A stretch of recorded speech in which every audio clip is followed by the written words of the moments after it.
গাজা উপত্যকা দীর্ঘদিন ধরে এক ভয়াবহ মানবিক বিপর্যয়ের সাক্ষী হয়ে দাঁড়িয়েছে।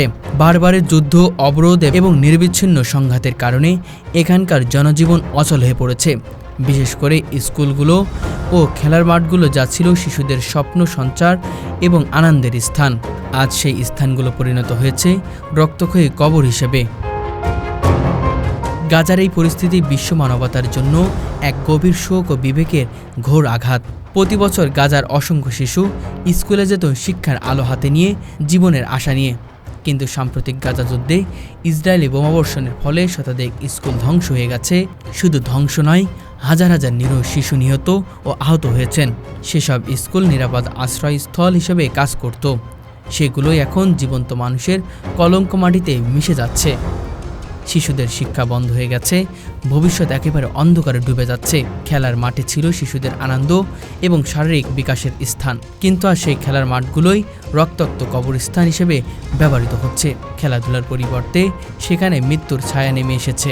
গাজার এই অবস্থা বিশ্ব সম্প্রদায়ের নিরাপত্তা ও অবহেলার মর্মান্তিক উদাহরণ। শিশুদের হাসি যেখানে শোনা যেত, সেখানে এখন কান্নার শব্দ বাজে।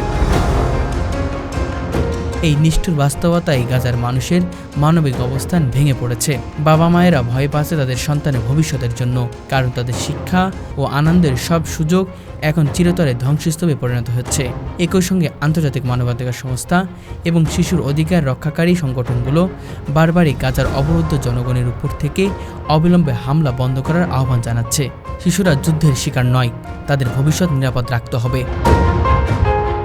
গাজার এই মানবিক বিপর্যয় থেকে বিশ্বজুড়ে সরকার, জাতিসংঘ ও অন্যান্য আন্তর্জাতিক সম্প্রদায়গুলোকে দ্রুত কার্যকর পদক্ষেপ নিতে হবে। অবরোধ তুলে দিয়ে গাজার বাচ্চাদের শিক্ষা ও খেলাধুলার সুযোগ ফিরিয়ে দিতে হবে। শান্তি প্রতিষ্ঠা না হলে গাজার মতো অঞ্চলে শিশুরা কখনোই নিরাপদ ও সুরক্ষিত জীবন উপভোগ করতে পারবে না। এই গণকবর শুধু মৃতদেহের স্মৃতিচারণ নয়, এটি একটি মানবতার ডাক, যার প্রতি আমাদের সবার করণীয় সতর্ক হওয়া। গাজায় চলমান সংঘর্ষ অবরোধের কারণে শিক্ষা ব্যবস্থা এক অনিশ্চিত ও ধ্বংসপ্রাপ্ত অবস্থায় নেমে এসেছে। মাত্র কয়েক বছরের মধ্যে শতাধিক শিক্ষা প্রতিষ্ঠান ধ্বংস হয়ে গেছে, যার মধ্যে রয়েছে সরকারি ও বেসরকারি স্কুল, মাদ্রাসা ও কলেজ।